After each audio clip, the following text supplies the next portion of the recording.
If one person sat and focused for hours upon hours upon hours on end on something to be real while staring at it, that it would manifest and come into their life. But I always felt like there was this hole in me, like missing, like that I was not creating something that was tangible, because I like to see what I create. Like I like to build something or draw something or paint something, you know, whatever it is, I like to create something. Turns out, man, like so many people are just stuck. Yeah. They're doing something and they're just stuck. Yeah, so I did that for 15 years, and really like the 15 years I happened to be doing it was the best 15 years I could have chosen out of like all the years, right? Welcome back to another episode of the ADHD Express. I've got a wonderful guest for you today. He's a painter, but not like you're thinking. He does not paint houses. He paints paintings. He literally uses ink, oils, and canvas to get his dream out there. He didn't start out as a painter. He started out as a golf pro. Come along as we learn about this journey. Come follow us as we learn about Lance Williams, and guys enjoy the show. Okay, and that kicks off the official start of the ADHD Express podcast. Long ago, we decided not to warn people about the audio spike. It makes people relax. Was that? That's what that was. You were already relaxed. I'm so relaxed. Yeah. Hey, you guys. Well, I'm your host, Brian Carlson. Thank you for joining us on the ADHD Express podcast. If you haven't already, please come down here and click subscribe and like this show. Leave us a comment. Helps us keep doing this wonderful work we're doing. As always, we have the brothers Osmond with us today. Hey, yo. Good to be back. And then we have a dear friend of mine. We got Lance joining us. Cool. Yeah, Lance, thanks. how you doing, man? Good. So good. Excellent. Yeah, it's good to be with you. It's really good to have you with Thanks us. for the invite. Thank you. Thanks for coming. So Lance was supposed to be with us last month, right? Mm-hmm. But he had an awesome opportunity to go and learn from another artist. Yeah. Do you want to take a minute and tell us about that? Yeah, cool. Because that was kind of cool. When you told me about it, it seemed like a pretty cool opportunity. In true form, like you schedule something, or I schedule something as an artist, and then have to extend it, right? Never hit a deadline, but yeah, it was cool. Like Russell Case, and I've learned a couple things over the last couple of years. Like I'm not like a lifelong, artist that I've been practicing this forever. But we're gonna get into that. You guys just wait. You're gonna love this. Yeah, but I've learned like over the last year or two, I've studied under different people, taken workshops, and Russell Case was the last one. He's Russell Case. That's right.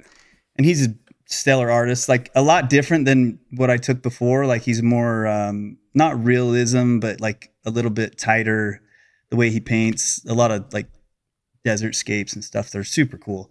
So it went well. Like I learned a lot. I got challenged. I did my first plein air painting I've ever done on just on location. Mm-hmm. I'd never done that before, and it was super scary, honestly, to like have the whole entire like everything in your vision is a possible painting, and you're like, no, I need like, where's my reference? Right. So dang, that was hard. And so I have, one plein air painting I've done, and that was the one. It turned out okay, but you got to start it was somewhere. A good experience. Yeah, it was fun. And then we watched him paint, and it's so fun to watch people paint that have been doing it for years. Mm-hmm. They're just like really dialed, and everybody's different too. They all work totally, uniquely. And so, but they all, kind of rely on the same principles of how art should be made, but they try to like break the rules when they know them. Yeah, that's awesome. But yeah, he was great. That's so cool, man. Yeah, that is so cool. Well, yeah, so he was, pretty excited about meeting that. And I'm sorry, what is the name of your art? You have like your social media for your art, or is it just under your name, Lance Williams? I don't have a name. Just yours name. I mean, I have a name. You have a name. Yeah. Lance Williams. But, I don't have like art by Lance. Yeah, something like that. You haven't done that yet. Yeah, I haven't. Like this Lance Williams art. Yep. Okay. Yeah. Perfect. But on social media, it's just M Lance Williams because my first name's Michael. Oh, I didn't know that. So yeah. Hey, look at that! You learn something new every day. But yeah, so M Lance Williams, no dashes or dots or anything. Yeah, man. Well, so part of the show we always like to talk about, or at least we kind of, I guess part of the whole point of the show is folks who change direction. Right? Like I kind of like so many people are stuck in what they're doing. And like we've talked about this and a lot of these podcasts haven't been released yet. So it's not all out yet. But as I was going through therapy and doing all this stuff, and I did peyote ceremonies with Native American medicine women and ketamine and pretty much everything you could do when you're on this mental journey and you're trying to, find something that you feel like you're missing. Absolutely. And it turns out, man, like so many people are just stuck. Yeah. They're doing something and they're just stuck. Did you experience that? Being stuck? Yeah. Yeah, I've never been great at being stuck. Like I've always been shifting from like obsession to obsession, like all the time in my life. But like I have, I might get into, bird watching and then art and then I like buying cars and then flipping cars, right? I don't know, anything like spinning a stick, like. And and I forget. So you had, when you and I first met, you were doing mortgages, real estate mortgages and whatnot. And are you done with mortgages? Totally done. Yeah, totally done. Probably a year and a half. When was that? Like a year and a half ago. Did you consider that I retired from the mortgage business, or did you just say, hey, I didn't want to do that anymore and I did something different? Yeah, I think my exit was like, I gave myself a little soft landing because I was like, well, I'm just going to try this out for a little while. In the back of my mind, I'm like, I'm never going back. Yeah. But I wanted to say that like so that it was really just to protect my ego in case I failed, Yeah, for sure, but, dude. Overall, yeah, so I did that for 15 years. And really, like, the 15 years I happened to be doing it was the best 15 years I could have chosen out of, like, all of them. All the years, right? Oh, absolutely, yeah. Because I've been in the business about the same time, and it was great. And then now it's less than great. So it was good timing. I mean, it was before it kind of all went downhill that I left, but it was great. And before that, I had been in the golf business, and that's really how I got into the mortgage business, is because I was watching these guys come in and I'm like, you guys, you're here again? Like, what are you doing? You're golfing every day. And they're like, oh, we do mortgages. We're in the real estate world. I'm like, people, golfing. And then after a while, one of them came to me and was like, hey, who's my best friend really in life, Jake Songer, that came to me on some rainy day, pulled up. I'm like, gosh, I was ready to go home. And he had like getting his wedge and putter out. I'm like, this guy's gonna go out here and chip in the rain and make me stay here. But anyway, we had this long conversation about life and what I was doing with my life, and if I really wanted to be a golf pro for the rest of my life. And I was like, I don't know. And so he got me thinking, out of that stuck mentality. Like I was just plugged into the system, like following what does society tell me I'm supposed to do? Like, dude, go to school, get grade, go to college, get married. I was checking the boxes, which a lot of those boxes were beautiful, right? Sure, it's kind of, you can't bag on it because it's the marriage, the wife, the kids, the house is nice. Yeah, but I'm retired from mortgages for sure. Like you could call me retired, I guess. I don't like live off of my art necessarily, but it's kind of like nice when I sell art. So wow. So can I ask you about inspiration? Yeah, sure. So how do you like to get inspired or get into a creative mindset? Inspiration strikes every day at 9 a.m. I'm just kidding. Like I heard that from somebody else. I can't remember where it came from, but the reason why they said that was because there's a book that I absolutely love. It's called I always get these like switched up because there's two different books: War of Art and Art of War. It's The War of Art by Pressfield. And he talks about this resistance because inspiration, sometimes people are like, oh, you just wait for this inspiration. Well, I could be sitting on my recliner on my deck all day waiting for inspiration. It'll never come. I think inspiration comes with work.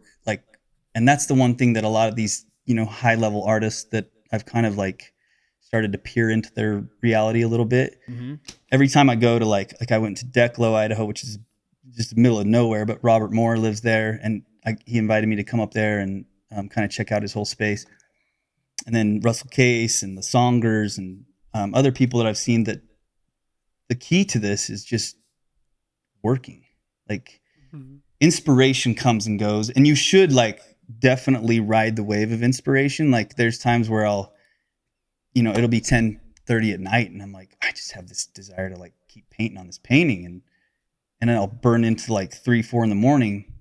And a lot of times I'd be like if I was in the mortgage industry, I'd be like, oh my gosh, I gotta get up, I gotta go to that closing, and I'd get all guilt ridden by it, But now I'm just like, you got to ride it. And then if you need to take a nap the next day, fine. But so like, if it strikes, I think for sure, Joe, I got to like do it, really, really get after it. Sure. I was just recently, and I can't even remember where I was listening to. I might have to search this up, but they were talking about inspiration and stuff like that. And on a couple podcasts ago, we were talking about Alex Hermosi's podcast. If you ever listen to Alex Hermosi, who he is. I'll send you some stuff. It's pretty cool. But he's talking about setting up blocks in your day, and they have your creation block, and maybe it was on his podcast, but anyway, so they were referencing the actor comedian Jerry Seinfeld, right, who most everybody knows. He's a very, very famous dude.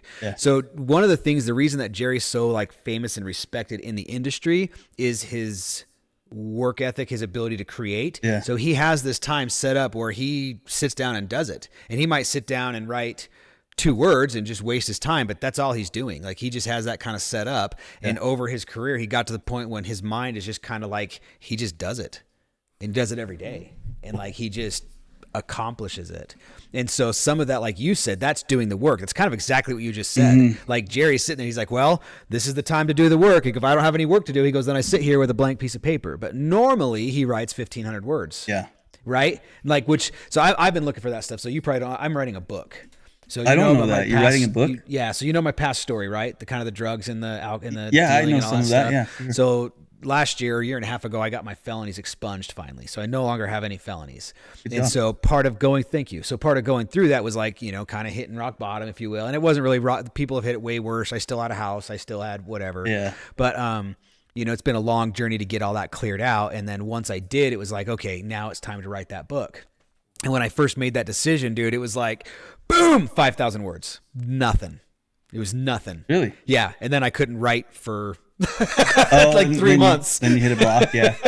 Yeah. I have on my, like where my desk is, where I have my paints and everything, I have a picture of my mom is standing by this old CJ5 in the back.